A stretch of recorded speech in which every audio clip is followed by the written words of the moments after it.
एक बार 26/11 के 2008 मुंबई हमले में और एक बार 1998 के किडनैपिंग में दोनों बार मौत सामने थी। दोनों बार गौतम अडानी बच गए। ये कहानी किसी आम बिजनेसमैन की नहीं है। ये एक कॉलेज ड्रॉप आउट वाले लड़के की कहानी है जो खुद से बिजनेस शुरू करके भारत का इंफ्रास्ट्रक्चर किंग बन गया। जैसे ध्रुव भाई अंबानी का नाम कांग्रेस पार्टी से जोड़ा गया, वैसे ही गौतम अडानी का नाम बीजेपी के नरेंद्र मोदी के साथ जुड़ा। कुछ लोग कहते हैं ये क्रोनी कैपिटलिज्म है, लेकिन उन्होंने ये बिजनेस कैसे खड़ा किया, चलिए समझते हैं। गौतम अडानी का जन्म 1962 में गुजरात के अहमदाबाद में एक जैन परिवार में हुआ। उनके पिता शांतिलाल एक छोटे व्यापारी थे और कपड़े का छोटा व्यापार करते थे। घर में 7 बच्चे थे और आर्थिक स्थिति साधारण थी। गौतम अडानी को किताबों से ज्यादा व्यापार में दिलचस्पी थी। उन्होंने गुजरात यूनिवर्सिटी में कॉमर्स की पढ़ाई शुरू की, लेकिन पहले ही साल कॉलेज छोड़ दिया। 1978 में सिर्फ 16 साल की उम्र में उन्होंने अकेले गुजरात मेल ट्रेन पकड़ी और मुंबई आ गए। यहाँ उनके रिश्तेदार प्रकाश भाई देसाई ने उन्हें जॉब में मदद। गौतम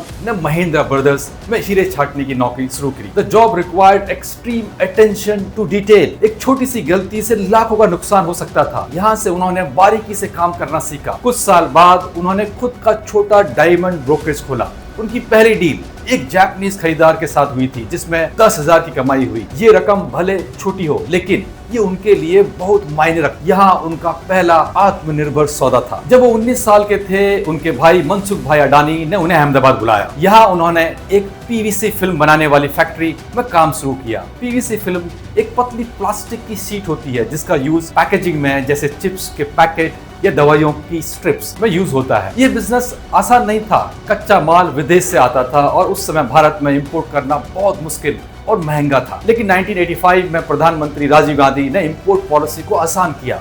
इस बदलाव से अडानी को पहली बार व्यापार में स्थिरता और विस्तार का मौका मिला। ये उनकी पहली बड़ी सीख सरकार की नीति और व्यापार का गहरा संबंध होता है। 1988 में गौतम अडानी ने अडानी एक्सपोर्ट्स की शुरुआत करी। ये कंपनी छोटे उद्योगों को पॉलीमर जैसी चीजें सप्लाई करती थी। पॉलीमर एक बेसिक कच्चा माल होता है जिससे प्लास्टिक की चीजें बनती हैं, जैसे प्लास्टिक की bucket, pipe, plastic bottles and packing materials. उन्होंने कई सप्लायर्स, बायर्स, पोर्ट ऑपरेटर और बैंक के साथ रिश्ते बनाए। धीरे धीरे उन्होंने वैश्विक व्यापार की समझ बनाई। ये व्यापार उन्हें अमीर नहीं बना रहा था, लेकिन एक बहुत जरूरी चीज सिखा रहा था, स्केल एंड प्रोसेस। 1991 में जब भारत में आर्थिक सुधार शुरू हुए, तब अडानी ने तेजी से अपने व्यापार का विस्तार किया। अब वो सिर्फ पॉलीमर ही नहीं, बल्कि धातु, कपड़े और कृषि उत्पादों का भी व्यापार करने लगे। 1994 में उन्होंने अपनी कंपनी को शेयर मार्केट में लिस्ट किया। आईपीओ को 25 गुना ज्यादा सब्सक्रिप्शन मिला। इन 1995 गुजरात सरकार ने तटीय क्षेत्रों को निजी कंपनियों को देने का फैसला किया। अडानी ने मुंद्रा पोर्ट का कॉन्ट्रैक्ट जीता। उस समय वहां कुछ नहीं था, ना सड़क, ना रेल, ना पक्का इंफ्रास्ट्रक्चर, लेकिन अडानी को लॉजिस्टिक की अहमियत समझ थी। उन्होंने सिर्फ एक पोर्ट नहीं, बल्कि सप्लाई चेन का समाधान समझा। कुछ महीने बाद कर्णावती क्लब से बाहर निकलते समय अडानी और उसके साथी का अपहरण कर लिया गया। 25 करोड़ की फिरौती मांगी गई, लेकिन उन्हें उसी दिन छोड़ दिया गया। ये घटना ने उनकी सोच और प्राथमिकताओं को बदल दिया। मुंद्रा पोर्ट के जरिए उन्होंने कोयला इंपोर्ट शुरू किया। शुरुआत में वो दूसरों के लिए कोयला मंगाते थे। धीरे धीरे उन्होंने खुद की बिजली बनाना शुरू किया। 2009 में मुंद्रा में उनका पहला पावर प्लांट चालू हुआ और देखते ही देखते भारत का सबसे बड़ा प्राइवेट पावर प्लांट बन गया। Gautam Adani slowly emerged as a new threat to many industries. फिर आया another big turning point, 26/11 Mumbai हमला। 2008 में अडानी ताज होटल में डिनर कर रहे थे जब हमला हुआ, और जब हमला हुआ वो होटल के बेसमेंट में छुपे रहे और अगली सुबह कमांडो ने उन्हें निकाला। बाद में उन्होंने कहा मौत सिर्फ 15 फीट दूर थी। ये दूसरी बार था जब वे मौत से बचे थे। 2011 में उन्होंने अडानी ट्रांसमिशन शुरू की। अब सिर्फ बिजली बनाना नहीं, बल्कि उसे देश के अलग अलग हिस्सों तक पहुंचाना भी उनका काम बन गया। ये बिजनेस स्टेबिलिटी और लाभदायक भी था। 2014 मोदी जी प्रधानमंत्री बने। इस समय तक अडानी ग्रुप भारत के सबसे बड़े इंफ्रास्ट्रक्चर प्लेयर में शामिल हो चुका था। उनके पास बंदरगाह, बिजली, कोयला, खदानें, एसईजेड और लॉजिस्टिक्स सब कुछ था। मोदी सरकार आने के बाद ग्रोथ की रफ्तार और बढ़ गई। फर्स्ट, डिफेंस सेक्टर में एंट्री। 2015 में मेक इन इंडिया के तहत अडानी ने डिफेंस मैन्युफैक्चरिंग शुरू की। ड्रोन, हथियार, इलेक्ट्रॉनिक उपकरण और सेना के लिए अन्य चीजें बनाना शुरू की। Second, airport. 2019 में सरकार ने एयरपोर्ट का निजीकरण शुरू किया। अडानी ने 6 एयरपोर्ट का संचालन अपने हाथ में लिया, अहमदाबाद, लखनऊ, जयपुर, बेंगलुरु, त्रिवेंद्रम और गुवाहाटी। इसके बाद उन्होंने मुंबई एयरपोर्ट भी खरीद लिया। जीवी के ग्रुप के पास मुंबई एयरपोर्ट का संचालन अधिकार था, लेकिन जीवीके वित्तीय दिक्कतों में था और भारी कर्ज के बोझ में दबा हुआ था। Third, data centre. 2021 में उन्होंने यूएस बेस्ड एचकॉनेक्स के साथ मिलकर अडानी कॉनेक्स नाम से डेटा सेंटर का व्यापार शुरू किया। डिजिटल इंडिया की बढ़ती मांग के साथ ये उनका अगला स्मार्ट कदम था। Fourth, cement business.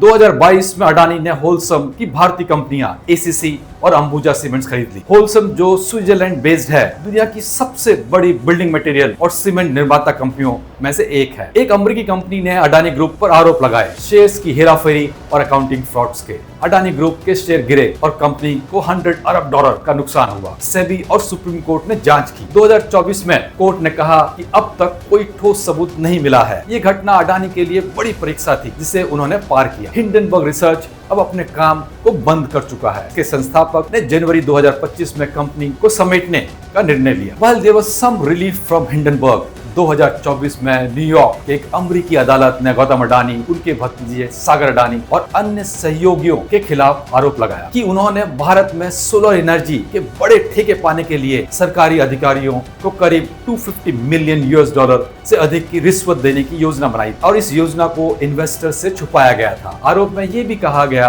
कि उन्होंने अमेरिकी इन्वेस्टर्स को गलत जानकारी दी जिनसे पैसे जुटाए गए। अडानी ग्रुप ने इन सभी आरोपों को बेबुनियाद और निराधार बताया है और कहा है कोई दोषी साबित नहीं हुआ है। अभी मामला न्यायालय में जारी है। आज गौतम अडानी भारत के सबसे बड़े इंफ्रास्ट्रक्चर किंग हैं। उनकी 10 कंपनियां शेयर मार्केट में लिस्टेड हैं। $150 अरब से अधिक का ग्रुप का वैल्यूएशन है। बंदरगाह, बिजली, airport, cement, defence, data centre सब कुछ उनके बिजनेस का हिस्सा है। ये एक ऐसा साम्राज्य है जिसे सालों तक चलाने के लिए बनाया गया है। There is also no issue of succession. Gautam Adani के 2 बेटे करण अडानी और जीत अडानी पहले से ही अडानी ग्रुप के कई प्रमुख व्यवसायों को संभाल रहे हैं। Karan Adani Adani ports and SEZ limited को देख रहे हैं, जबकि जीत अडानी एयरपोर्ट्स और डिजिटल लैब जैसे बिजनेस में अहम भूमिका निभा रहे हैं। इसके अलावा उनके भतीजे प्रणव अडानी और सागर अडानी ये ग्रुप में शीर्ष नेतृत्व में हैं। Pranav Adani Enterprises and communication देखते हैं और सागर अडानी अडानी ग्रीन एनर्जी में कार्यकारी निर्देशक हैं। इन चारों करण, जीत, प्रणव एंड सागर को मिलाकर गौतम अडानी ने अगली पीढ़ी के रूप में ग्रुप की जिम्मेदारियां सौंपने की तैयारी की है और ये भविष्य में नेतृत्व संभालने वाले मुख्य उत्तराधिकारी